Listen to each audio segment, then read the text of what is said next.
Chers amis, cher Michael. Alors bientôt on a dans quelques jours le jour du 17 Tammuz. Alors en fait c'est un jour de jeûne, mais à la base c'est un jour de fête. Ainsi dit le prophète que la Tid Lavo, ça sera une des grandes fêtes d'Am Israël. Pourquoi ? Parce qu'en fait ce jour-là, a priori, on aurait dû recevoir Luchot Rishonot, les premières tables de la loi que Moshe Rabbeinu a brisées. Donc en fait à la base c'est un jour de fête. Et d'ailleurs c'est écrit que c'est un grand jour parce que la pnimiut, le côté intérieur, spirituel de la fête est toujours présent. Et précisément par la tchouva et le jeûne, on peut accéder, n'est-ce pas, au niveau de cette fête. Top. Mais à part cela, il y a une Gemara, Yerushalmi, Ta'anit Perek Dalet Mishnah, qui n'est pas très connue par rapport à cela. La Gemara nous raconte que lorsque, après les 40 jours, Hachem a terminé d'enseigner la Torah à Moshe Rabbeinu, il lui a transmise les Luchot. Alors Hachem, il donne les Luchot dans les mains de Moshe Rabbeinu. Et la Gemara nous dit que pendant quelques instants, Hachem il tenait un tiers des Luchot. Et Moshe il tenait un tiers des Luchot, et entre deux, un tiers. Elle avait 6 tfachim, 100 cm, 20 cm, 20 cm, 20 cm. Entre parenthèses, le Maharal expliqué que ça veut symboliser 3 parties différentes de la Torah. La partie que Hachem tenait, c'est une partie à laquelle on ne peut pas accéder. Des notions très profondes, très difficiles. À la fin des temps de notre Hachem, on pourra y arriver. La partie que Moshe Rabbeinu tenait, c'est une partie qu'on peut accéder de façon plus ou moins facile. La partie intermédiaire, on peut arriver avec beaucoup de labeur, beaucoup d'efforts, beaucoup de prières. Top. Et là-bas, on nous raconte que précisément à l'instant même où Hachem il a transmis les Luchot dans les mains de Moshe, les Bnei Israël ont fait la faute du veau d'or. Et là, dit la Gemara, Hachem il a voulu reprendre ces Luchot des mains de Moshe. Vous ne méritez plus. Et Moshe il a senti, il s'accroche. Et il ne lâche pas. Hachem il tire, et Moshe il tire. Qui a gagné la partie ? Vous devinez, Moshe Rabbeinu. La Gemara dit Kaviachol, Gavra yado shel Moshe, v'chatfan miyadav shel Kutcha B'lechu. Si on peut s'exprimer ainsi, dit la Gemara, les mains de Moshe étaient plus fortes et il les a arrachées, Khatfan les a arrachées des mains d'Hachem. Et on constate, dit la Gemara, que Hachem n'a jamais reproché une telle audace de la part de Moshe Rabbeinu. Au contraire, le dernier verset de la Torah, qu'on lit à Simchat Torah, le verset nous dit Kol hayad hachazaka, que Moshe avait une main forte. C'est quoi Yad Chazaka ? Rashi nous dit, un midrash, que les Luchot étaient très lourdes, en pierre, des milliers de kilos, et Moshe était fort, il a pu les porter. La Gemara dit un autre commentaire, Yad Chazaka, la main forte, parce qu'il a réussi à arracher ces Luchot des mains d'Hachem. Et la Gemara dit, au contraire, Hachem il va complimenter Shav Chaya de Moshe. Il va complimenter Moshe d'avoir réussi à arracher ces Luchot des mains d'Hachem. Ça c'est la Gemara, c'est un Midrash Pélia. Qu'est-ce que ça veut dire ? Le commentateur sur place ne disait rien à part un P rouge d'après la Kabbalah. Top. Alors semble-t-il qu'il y a ici un message particulier. En fait, il y a ici 3 messages différents. La Torah, il faut l'étudier, il faut s'intéresser, il faut la comprendre, il faut l'enseigner, il faut la connaître. C'est bien beau. Mais des fois, la Torah, il faut l'arracher de force. Ça ne suffit pas de vouloir l'étudier. Certaines situations nous demandent d'arracher cette Torah. Deuxièmement, même quand on a l'impression que c'est Hachem qui nous met les bâtons dans les roues, on va étudier, on va faire la mitzvah, ça ne marche pas, on a des embûches, des perturbations à droite, à gauche. Même dans ce cas-là, Hachem attend de toi, comme s'il te supplie, arrache cette Torah. Si tu l'arraches, je te la donne, je te la laisse. Et troisièmement, même quand cette Torah, tu ne la mérites pas. C'était le cas les Israël ont fait le veau d'or, l'idolâtrie, la pire d'Averot. Même dans ce cas-là, eh bien, tu dois arracher la Torah. Pas se décourager, je ne mérite pas, je ne suis pas à la hauteur, c'est terminé. Non, non, non. Hachem, il attend, il te supplie. Cette Torah, il faut l'arracher. Si tu l'arraches, je te la donne. Et je vais te complimenter, te flatter pour avoir réussi à arracher cette Torah de mes mains. Ça laisse passer le sens de cette Gemara. Alors concrètement parlant, qu'est-ce que ça veut dire? Alors on va donner, n'est-ce pas, deux domaines différents. Chacun peut développer ça selon son expérience, sa vie quotidienne. Mais il y a deux domaines, eh bien, capitaux par rapport à cela. L'un c'est dans la quantité, l'autre c'est dans la qualité. Arracher, tirer la Torah de force dans la quantité. Ça veut dire quoi? Alors on a, n'est-ce pas, Baruch Hashem, des temps d'études de quelques heures, à droite à gauche, une heure, une demi-heure. Mais des fois, c'est aussi important d'accorder, eh bien, une valeur extrême à quelques instants de Torah, à quelques minutes, à quelques lignes de Torah. On a demandé au Khatam Sofer à la fin de sa vie comment est-ce qu'il est devenu si grand, si géant en Torah. Il a répondu en 5 minutes. Il a expliqué, j'ai su exploiter chaque fois les minutes que j'avais à droite, à gauche, avant la tfila, après la tfila, avant le petit déjeuner, après, avant de dormir. Des temps morts quand tu attends quelqu'un, quand tu voyages, des temps, n'est-ce pas, quelques instants qu'on se met à rêvasser, et on peut en effet, eh bien, arracher un peu de temps pour la Torah. Et il faut prendre conscience qu'en fait, le fait, n'est-ce pas, d'exploiter quelques instants à droite à gauche, d'abord, on peut accumuler dans la journée 1 heure, 2 heures, 3 heures, on s'en rend compte. Mais à part ça, eh bien, ça met en connexion, en relation les études qu'on avait auparavant. Par exemple, si on va à un mariage, ça prend 3 heures, 4 heures, 6 heures, 7 heures des fois.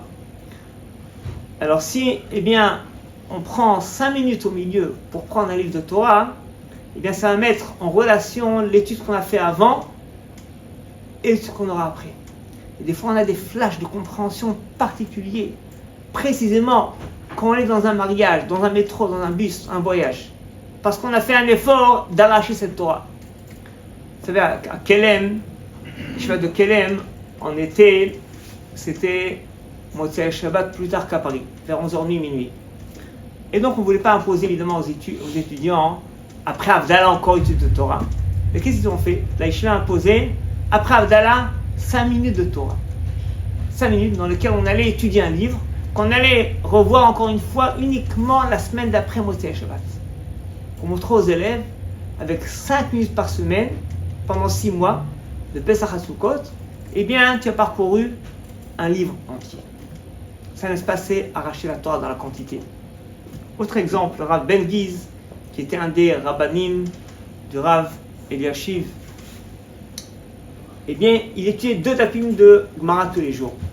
Et donc, il faisait un Siyum HaShas tous les 3 ans et demi. Et une fois, il a fait un Siyum HaShas, et après, encore une fois, après 2 semaines, encore une fois un Siyum HaShas.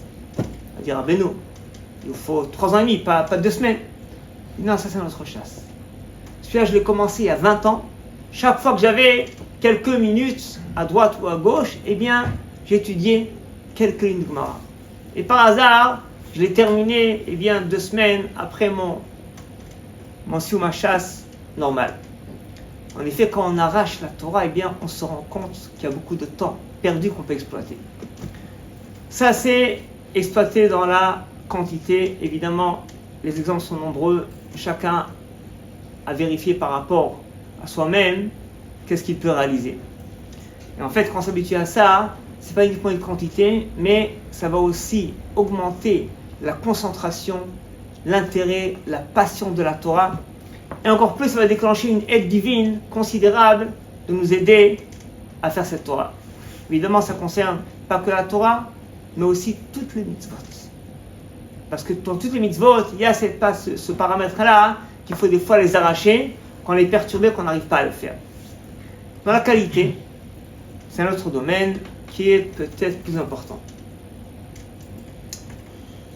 Alors on se met à étudier, on fait la tfila, et bien souvent, on est perturbé.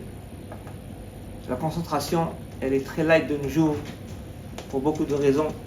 On est tellement perturbé par tout ce qui se passe, la publicité. On voit tellement de gens, il y a 200, 300 ans, chacun vivait dans un petit village tranquille, il n'y avait pas de voiture, pas de métro, pas de médias qui nous perturbaient. De nos jours, il y a tellement de choses, tellement de monde, tellement de journaux, tellement de médias, téléphones, si bien qu'on a tellement de choses dans l'esprit qu'on n'arrive pas à se concentrer. Et bien souvent, on a tendance à reporter. Bon, demain, après-demain, je ne comprends pas, ça m'est arrivé, je ne prends pas le cours, on laisse tomber.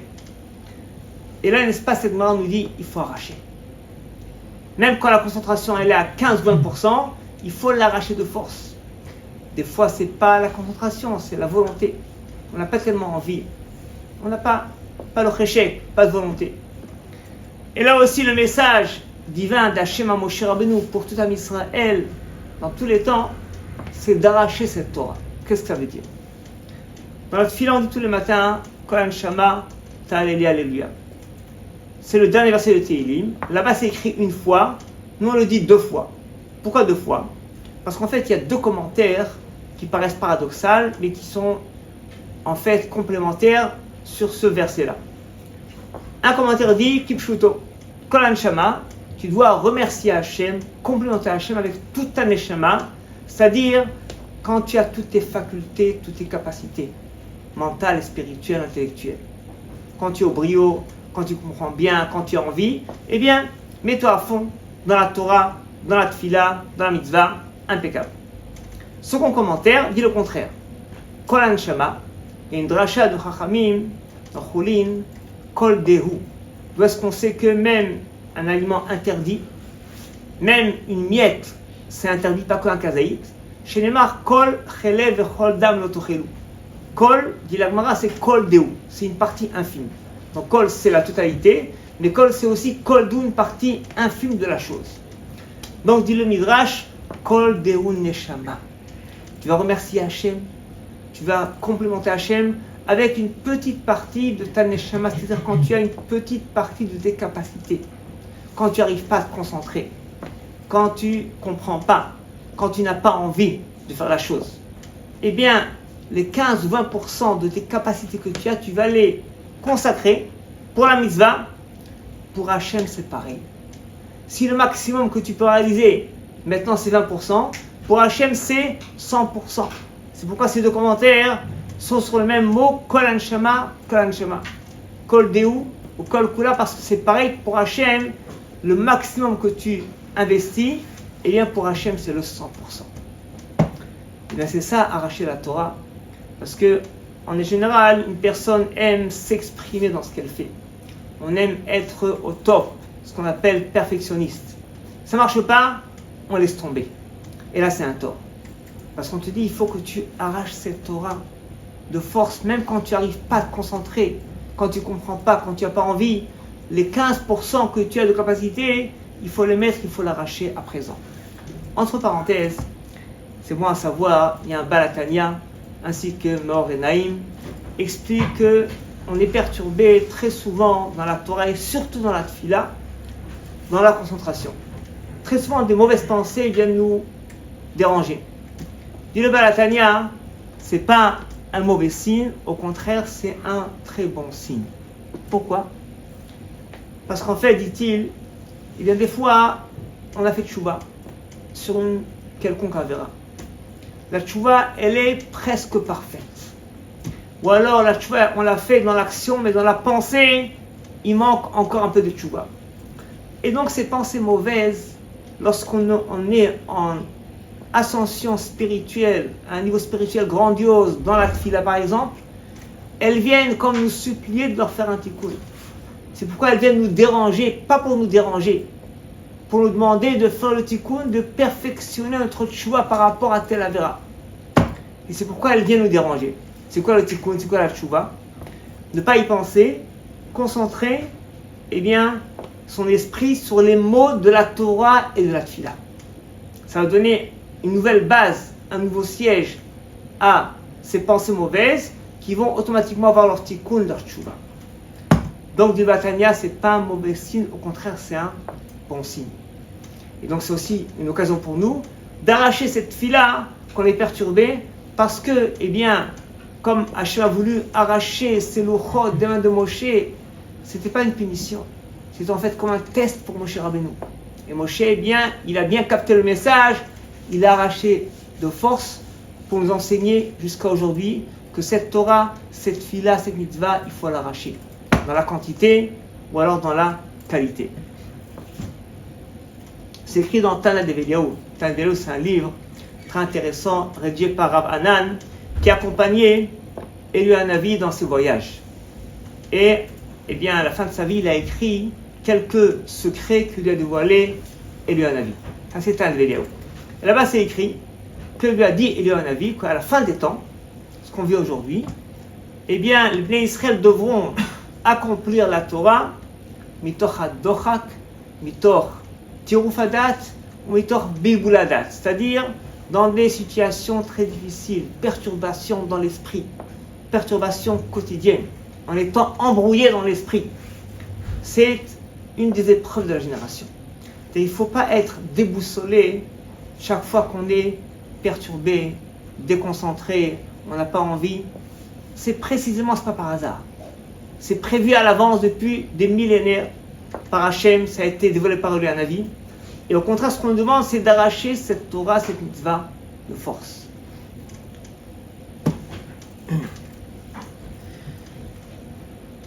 À ce propos-là, je dois vous raconter, on a beaucoup d'histoires sur Abraham Kanevsky, il y a une histoire qui n'est pas bien connue.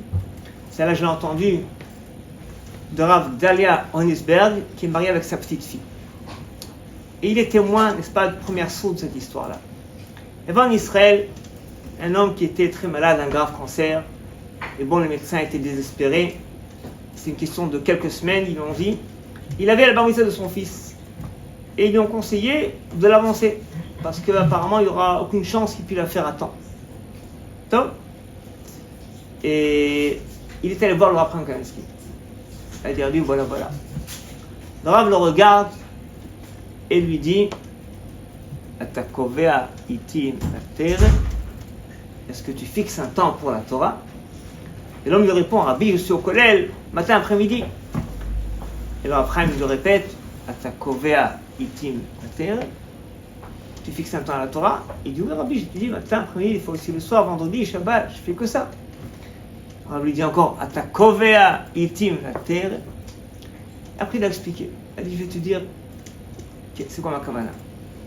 Est-ce qu'il y a un temps dans la journée que jamais de la vie tu le manques?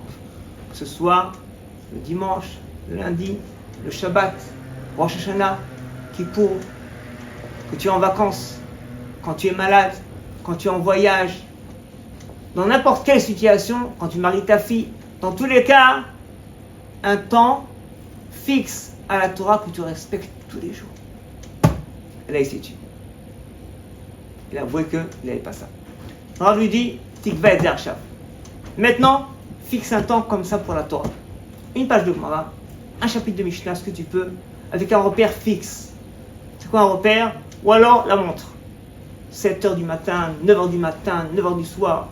Ou alors avant la tfila, après la tfila. Avant le petit-déj, après, avant de dormir. Un repère fixe. Que jamais tu le manques. Jamais.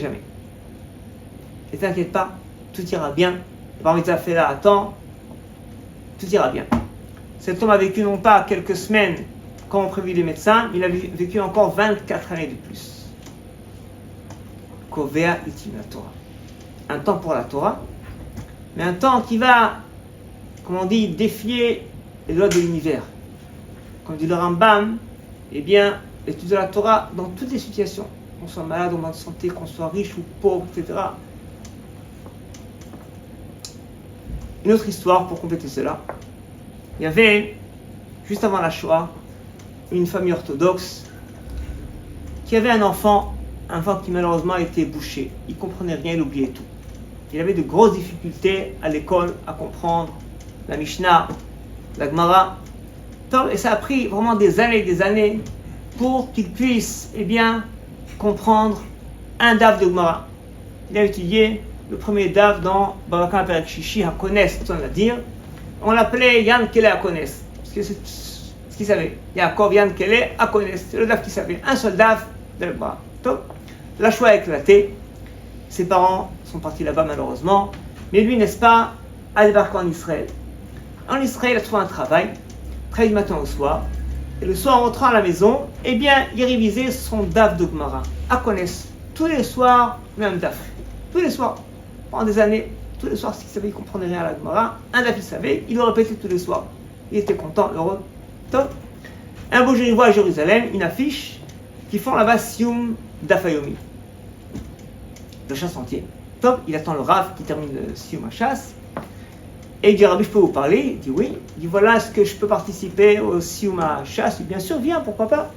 Il dit, comment tu t'appelles? Bon, et le garçon lui raconte son histoire. Et il dit, voilà, je n'ai pas fait avec vous tout le chasse, mais moi, j'ai fait pendant 7 ans, avec vous, un daf tous les jours, à connaître, on a dit, pendant 7 ans, le même daf. Le Rav l'a embrassé, l'a enlacé, et Témi lui a dit, tu viens, et tu te mets à côté de moi à la table d'honneur. Et si tu veux bien, je te propose, mon chasse, je te donne. La Gemara que j'ai enseignée pendant 7 ans et demi, et bien que j'ai étudié et enseigné, je te la fais cadeau. Et je prends la tienne. Parce que la tienne, je te garantis, elle est plus importante. Étudier un daf tous les jours pendant 7 ans et demi, c'est une force particulière. C'est un amour de la Torah. C'est aussi une façon d'arracher la Torah. Parce qu'on aime bien avancer, la nouveauté, on aime bien s'investir, s'exprimer. C'est un peu déprimant de répéter même daf tous les jours. Et ce garçon, eh bien, a su arracher cette Torah. Il a dit, ton chasse, il vaut bien plus que le mien. Alors je vous conseillerais, par rapport à cela concrètement, eh bien, suivant le conseil de Rav Chaim, de l'étudier la Torah, d'avoir un temps pour la Torah, un repère fixe. Alors que chacun se fixe, ça peut être un chapitre de Mishnah, ça peut être un daf de Gemara, une page de Gemara, un siman dans Shulchan Aruch, Mishnah Berurah. Bon, chacun selon ses capacités. Ça peut prendre 10 minutes, une demi-heure, 1 heure. Évidemment, c'est toujours bien d'avancer. Dans le cas où on est coincé, on n'a pas le temps, c'est un mariage, on revient à 3h du matin, on n'arrive pas à ouvrir la Gemara. Alors on a une astuce. Tu révises le daf d'hier que tu maîtrises. Tu révises le chapitre de Mishnah que tu connais. Par exemple, pour la Mishnah, le chapitre de Mishnah, c'est bien, c'est costaud, c'est pas toujours facile. Ok. Quand on n'arrive pas, on peut réviser un chapitre de Pirkei Avot, c'est très facile. Ça prend quelques minutes et c'est facile à comprendre. Mais au moins, on a ainsi conservé la Kvi'ut Itim la Torah. Et d'après cette histoire, des fois, ça vaut même plus que de faire un nouveau daf, un nouveau chapitre. Alors, mis à part, n'est-ce pas, eh bien, la Sgoula pour la Refoua qu'a dit Abraham Kanevski. Mais à part ça, vous savez, on peut acquérir une dimension spirituelle, intellectuelle et morale avec cela, vraiment extraordinaire. Le fait, n'est-ce pas, qu'une personne arrive à introduire dans son emploi du temps, eh bien, une kvi'ut, une étude de Torah spirituelle qui va défier toutes les situations, toutes les lois. Dans n'importe quelle situation, eh bien, tu vas te surpasser. Pourquoi après on m'a dit, tu vas guérir 24 ans. Pourquoi? Parce que une personne qui se conduit au-delà de la nature, au-delà des lois physiques et normales, et bien automatiquement, Minashmaim, on se conduit avec lui pareil. S'il est capable, et bien, dans n'importe quelle situation, de conserver son étude de Torah, automatiquement Hachem va lui faire pareil. Donc c'est une gueule apparemment, pas que pour la refoua, mais pour une réussite au-delà naturel. Parce qu'on a une Kvi'ut Itim la Torah, comme Hachem l'a demandé, c'est le top de la Kvi'ut. Et je vous répète que quand c'est difficile, eh bien, on a la solution de réviser, eh bien, un chapitre, une page qu'on maîtrise déjà auparavant. Maintenant, on ne se rend pas compte. On ne se rend pas compte à part ça. Qu'est-ce qu'on réalise? Qu'est-ce qu'on réalise quand on fait une mitzvah? Quand on fait une Torah, on ne se rend pas compte. On a bientôt cette semaine paracha, Chukat Balak. Alors dans Balak, on voit quelque chose de surprenant. Que Hachem veut empêcher Bilham d'aller maudire Am Israël. Et quand il y va, Hachem l'oblige à bénir. Pourquoi? Laisse-le baratiner ce qu'il veut. En fin de compte, c'est Hachem qui va réaliser la malédiction, qu'il n'a qu'à raconter ce qu'il veut. Et Hachem décide de ne pas réaliser les paroles de Bilam. Mais en fait, c'est impossible. Pourquoi? Quand Hachem a créé le monde, Bidvar Hachem, Hachem a créé le monde par la parole. Quand Hachem a dit « Or », la lumière soit, eh bien, c'est pas qu'il a donné un ordre, mais la parole d'Hachem, c'est ça la lumière. La parole d'Hachem dit « Or », c'est la lumière qu'on a. Et comme Hachem a créé l'homme à son image, Betselem Elohim Asayata Adam. Donc en fait, Hachem a doté l'être humain d'une puissance extraordinaire qui tend vers l'infini. Une puissance, des facultés, dit le Midrash, qui ressemble à celle d'Hachem. Qui ressemble à celle d'Hachem. Et comme Hachem a créé le monde par sa parole, l'homme aussi va créer des mondes célestes, va créer son monde intérieur par sa parole. La Torah que tu prononces, la Tfila, les brachot, les paroles agréables, au contraire désagréables, vont créer quelque chose de positif ou alors vont détruire. La parole, elle est très puissante, très puissante. C'est pourquoi Hachem devait empêcher Bil'am de maudire, parce que cette parole est importante. La Gemara dit Al ti birkat idiot kala benecha. La bracha, quelqu'un t'a béni, ta bracha, même d'un nom qui te paraît simple, eh bien qu'elle ne soit pas légère à tes yeux. Parce que chaque personne a une puissance dans la parole. C'est de nos jours, on démontre que les ondes sonores ne disparaissent jamais.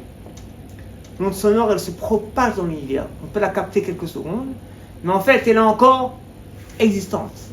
Et elle agit de façon positive ou négative. Négative, c'est du Lashon Hara, à moins d'effacer par la Tchouva. Et positive, quand c'est Torah, Tfila, Tehillim, Brachot. Écoutez cette histoire. J'ai un ami proche, il vit à Los Angeles, il m'a raconté qu'il connaît un Khatan qui s'est marié, et ils sont allés, n'est-ce pas, sur Khatan et Kala, à Las Vegas, pour une semaine de vacances. Top. Mais ils ont voulu bien commencer la semaine à l'hôtel, ils ont dit, on va d'abord commencer par une heure de Tehillim. Bon, ils étaient religieux, plus ou moins, light comme ça. Ils ont dit, on va faire une heure de Tehillim, après on va passer des bonnes vacances. Bon, ils se mettent dans leur chambre, le Khatan et la Kala, avec un Tehillim, en train de lire. Après un quart d'heure, on toque à leur porte. C'est le staff de l'hôtel. Monsieur, dame, qu'est-ce que vous faites ici? On fait rien, on lit un livre. Bon. Après un quart d'heure, de nouveau, le directeur monte à la chambre. Monsieur, dame, qu'est-ce que vous manigancez ici? Il y a un problème. Écoutez, on lit un livre, c'est de l'hébreu constaté, c'est un aïolanou depuis des millénaires, ça a été écrit, le roi David. Bon. Et après, encore une fois, le directeur débarque encore une fois. Monsieur, dame, on s'excuse, on vous demande d'évacuer l'hôtel, allez en face, vous allez être indemnisé. Il y a un problème. Nous avons à présent, dans la salle centrale, 400 personnes qui attendent que la conférencière commence sa conférence. Et cette dame doit traiter de ce qu'on appelle magie et sorcellerie. Elle prétend à la conférencière que toutes ses capacités sont inhibées par un couple dans la chambre 332 qui l'empêche de commencer. Voilà. Et cette sorcière en question, n'est-ce pas, avait même pu déceler la chambre dans laquelle ils étaient. Parce que les Tehillim, des gens qui n'étaient pas des grands tzadikim, ils allaient une semaine à Las Vegas, et malgré tout, eh bien, les Tehillim qu'ils prononçaient, ça a cadenassé carrément les facultés de cette sorcière en question. Parce que c'est la force de la parole. Donc en fait, on ne se rend pas compte de ce qu'on réalise quand on lit un texte de Torah. C'est le Baal HaKaf, il me raconte que une fois son père lui a parlé en rêve. Il lui a reproché pourquoi est-ce qu'il fait rien pour sa Askara sur Earthside. Kafraim, qui était très pauvre, a dit à son père dans le rêve, tu sais bien que j'ai pas de quoi acheter une seouza, un repas pour les gens. Son père lui dit, tu n'as pas d'argent, quel problème? Va puiser de l'eau au fleuve, c'est gratuit. Tu sers un verre d'eau aux gens le matin après la tfila, qu'ils fassent She'akol et Amen. Tu peux pas t'imaginer qu'est-ce que ça va réaliser pour un neshama, pour l'élever dans les mondes célestes. She'akol, qui est la bracha le plus simple, disent nos sages, et bien malgré tout, cette bracha, elle agit sur une neshama qui est décédée depuis déjà des dizaines d'années. Voilà ce qu'on réalise par la parole. Donc c'est pourquoi, n'est-ce pas, quand on dit d'arracher la Torah, quelques instants, c'est pas uniquement pour avoir encore quelques connaissances de plus, qui est aussi très important évidemment, très important, mais ça peut donner une compréhension de plus, mais ça peut aussi créer dans les mondes célestes et surtout dans notre monde intérieur. C'est chacun, c'est un monde en soi. Chaque personne, n'est-ce pas, il a un monde riche, intérieur, qu'il peut développer, qu'il peut élever grâce à sa Torah, à sa tfila, à ses mitzvot, à tout ce qu'il fait. Alors évidemment, c'est bien de passer important d'avoir des heures d'études, en effet, d'avoir ce qu'on a dit, kivut itim la Torah, kivut, un temps que jamais on le manque, que ce soit 1 heure ou alors 10 minutes, un quart d'heure. C'est important que toujours on le respecte. Mais à part ça, prendre conscience aussi que même un mot, même un amen, qu'est-ce que ça réalise dans le monde en général et dans le monde de la personne. Alors, encore une histoire pour prendre conscience, en fait, de ce qu'on peut réaliser par une petite mitzvah, petite parole. Il y a à Jérusalem un certain Rav Weinberg qui raconte qu'il avait un aïeul en Allemagne, il y a 150 ans. Et cet homme était loin de la Torah. Il faisait rien, même pas Kippour. La seule chose qu'il faisait, c'est le Kaddish pour ses parents 1 fois par an. Bon. Et un beau jour en Allemagne, il déménage de ville en ville. Et dans la ville nouvelle, c'est un peu la synagogue. Bon, le jour de la Haskara arrive, il cherche la synagogue. Il a trop en fin de journée. Il rentre là-bas, ils font mincha. Il dit, c'est bon, je fais le Kaddish et je me sauve. Il fait son Kaddish, il veut sortir. Le Rav de la synagogue, qui était le Rav de la ville, l'interpelle, Shalom, qui êtes-vous? Et il s'intéresse à lui. Après, le Rav lui dit, c'est extraordinaire, en Allemagne, malgré l'assimilation, vous gardez ce minhag, de faire le Kaddish pour vos parents, c'est extraordinaire, comment ça élève leur neshama. Et l'homme qui était honteux de son minhag le Kaddish 1 fois par an, il a été flatté et ému par les paroles de ce Rav. Et grâce à ça, il est revenu à la synagogue, le Shabbat, le dimanche, etc. Il a fait tchouva. Et il s'est marié là-bas avec une fille religieuse, et ils ont 4 enfants qu'ils ont élevés dans le chemin de la Torah. Ça s'est passé il y a 150 ans, n'est-ce pas? Et le descendant de cet homme-là, le Rav Weinberg à Jérusalem, il a l'arbre généalogique de cet homme-là. En 150 ans, il a fait le compte, il a eu plus de 5000 descendants. C'est facile, hein? On va compter 5 enfants tous les 30 ans, donc 25, 125, 125, 3000 et quelques. Donc avec 6 enfants, tous les 30 ans, on est à plus que 6000 personnes. Et ces 5000 personnes, tous respectaient la Torah, et parmi eux, de grands rabbanim, Talmidei Chachamim. Ça, grâce, n'est-ce pas, à ce Kaddish en question, grâce à ces paroles que le Rav, il a consacrées pour l'encourager, pour le stimuler à se rapprocher de la Torah. Donc en fait, on fait une mitzvah, on dit un mot, on fait un amen, on fait une bracha, on arrache cette Torah, on arrache une ligne, n'est-ce pas, de Mishnah. C'est comme mon fils, il avait 10 ans, 12 ans. Alors bon, il était jusqu'à 6 heures au Talmud Torah. Avant de dormir, je dis, tu vas, on fait encore une Mishnah. Ah, pas ça suit. Une Mishnah, 2 lignes. Ok, 2 lignes, je suis d'accord. On faisait 2 lignes. Tous les soirs, comme ça, des fois 3 lignes, 5 lignes, n'est-ce pas?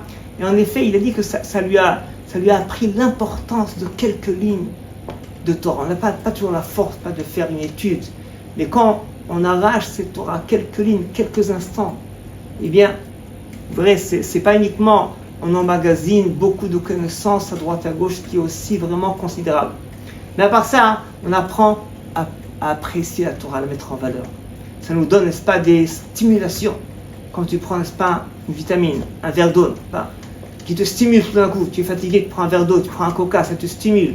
C'est pas un repas comme il faut. Mais ça, par aussi quelques lignes de Torah, une mitzvah à droite à gauche, eh bien, c'est déjà un monde spirituel en soi.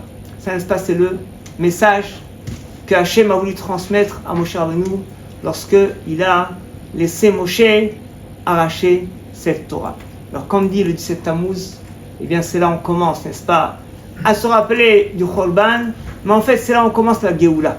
C'est écrit que la période la plus propice de l'année pour la Géoula, pour le Mashiach, c'est précisément dans ces 3 semaines-là, entre le 17 Tammuz et le 9 Av, qui vont être d'ailleurs des grandes fêtes. Inscrit que le 9 Av, ça sera la plus grande fête. Et le 17 Tammuz aussi une grande fête, et c'est pourquoi? Parce que, eh bien, on a reçu les Luchot Rishonot. Bien que ces Luchot ont été brisés, en fin de compte, brisés, c'est ce qu'on a dit auparavant, c'est que même quand la mitzvah elle est imparfaite, eh bien il faut l'arracher. Kol Neshama, Kol Deun Neshama, même quand il n'y a que 15% de tes capacités, eh bien ce qui veut symboliser le fait que le Luchot soit brisé, même dans ce cas-là, eh bien on doit arracher cette Torah. Parce que pour Hachem, quand tu investis 15% qui est ton maximum, pour lui c'est comme 100%. Rahman Ali Babae, Hachem demande, n'est-ce pas, notre cœur, notre volonté, et plus que tout ça, ce qui est important, c'est que quand on fait cela, on déclenche une aide divine. Et une aide divine, c'est du domaine de l'infini. Torah, Amen.